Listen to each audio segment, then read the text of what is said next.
Penginapan zaman Belanda. Gerimis tipis membasahi kaca mobil tuaku saat kami memasuki jalanan sempit yang dipayungi pohon-pohon rindang. Langit sudah gelap, dan penunjuk bensin di dashboard berkedip merah. "Sepertinya kita harus menginap di sini, Mas," ucap Rani, istriku, menunjuk sebuah bangunan tua bercat putih kusam di ujung jalan. Pelang kayu lapuk bertuliskan Penginapan Batavia terpampang samar, hampir tertutup sulur-sulur tumbuhan.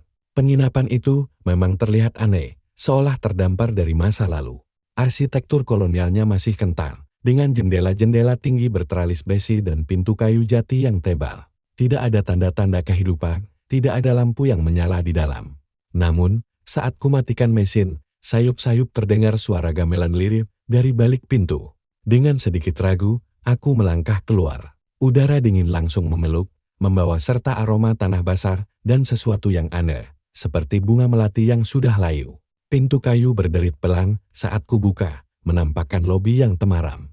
Debu tebal menyelimuti perabot antik, dan sebuah lampu minyak tergantung di tengah ruangan, memancarkan cahaya redup. "Selamat datang," sebuah suara serak tiba-tiba menyahut dari balik meja resepsionis yang gelap. Seorang wanita tua berambut digelung rapi, mengenakan kebaya lusuh, muncul dengan senyum yang terasa dingin. Matanya hitam pekat, seperti tidak memantulkan cahaya. "Kamar nomor 7 ada di lantai atas, jangan takut, Nak." Kalimat terakhirnya membuat bulu kudukku merinding.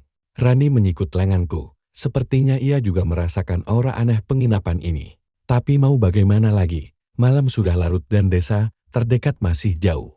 Kami menerima kunci kuningan yang terasa dingin di tanganku, lalu melangkah menyusuri koridor yang panjang. Lorong itu pengap dan dipenuhi bayangan. Setiap langkah kaki kami bergema, seolah memecah kesunyian yang mencekam. Kamar nomor 7 berada di ujung, tepat di samping sebuah cermin besar berbingkai ukiran yang tampak sangat tua. Saat melewatinya, sekelebat bayangan hitam melintas di sudut mataku, tapi saat kutoler, tidak ada apa-apa. Mungkin hanya kelelahan. Kamar nomor 7 persis seperti yang kubayangkan, pengap, berdebu, dan dingin. Jendela tinggi menghadap ke kebun belakang yang gelap, dan ranjang berkanopi tertutup kelambu putih yang menguning. Di nakas samping ranjang, ada sebuah patung porselen kecil berbentuk seorang noni Belanda dengan gaun panjang.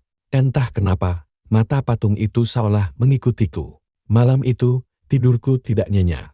Aku terus mendengar suara-suara aneh dari luar kamar. Dari langkah kaki yang menyeret, bisikan samar dalam bahasa yang tidak kumengerti, dan tawa cekikikan yang tiba-tiba berhenti. Rani di sampingku tampak pulas. Untunglah ia tidak terganggu. Menjelang dini hari, tepat saat bulan purnama menembus jendela, aku terbangun oleh hawa dingin yang menusuk. Kelambu ranjangku tersingkap. Di ujung ranjang, berdiri seorang wanita bergaun putih panjang, rambutnya terurai menutupi sebagian wajahnya. Wajahnya pucat pase, matanya cekung dan kosong. Dia tidak bergerak, hanya berdiri di sana, menatapku, jantungku berdegup kencang. Aku mencoba berteriak, tapi suaraku tercekat di tenggorokan. Wanita itu perlahan mengangkat tangannya yang kurus, menunjuk ke arah cermin di lorong. Lalu, bibirnya yang pucat bergerak, mengucapkan satu kata yang nyaris tak terdengar, "Pulanglah." Kemudian, ia menghilang begitu saja, lenyap seperti asap. Pagi harinya, aku membangunkan Rani dengan tergesa-gesa. Kami langsung berkemas, bahkan tidak sarapan. Saat membayar di resepsionis, wanita tua itu tersenyum lagi. Senyum yang sama dinginnya seperti semalam. "Terima kasih sudah menginap, Nak. Apa tidurnya nyenyak?" tanyanya, seolah tahu apa yang kualami. Aku hanya mengangguk cepat, menarik Rani keluar dari penginapan itu. Saat mobil melaju menjauh, aku melirik ke belakang. Di salah satu jendela lantai atas, tepat di kamar nomor 7, kulihat bayangan seorang wanita bergaun putih sedang berdiri, melambaikan tangan dengan lemah. Sejak saat itu, setiap kali kami melewati jalan itu, aku selalu memilih jalan memutar. Penginapan Batavia, dengan segala misteri dan penghuninya yang tak kasat mata, selalu menghantuiku dalam mimpi. Aku tidak pernah kembali ke sana, dan tidak akan pernah. Beberapa tempat memang sebaiknya dibiarkan tetap menjadi masa lalu.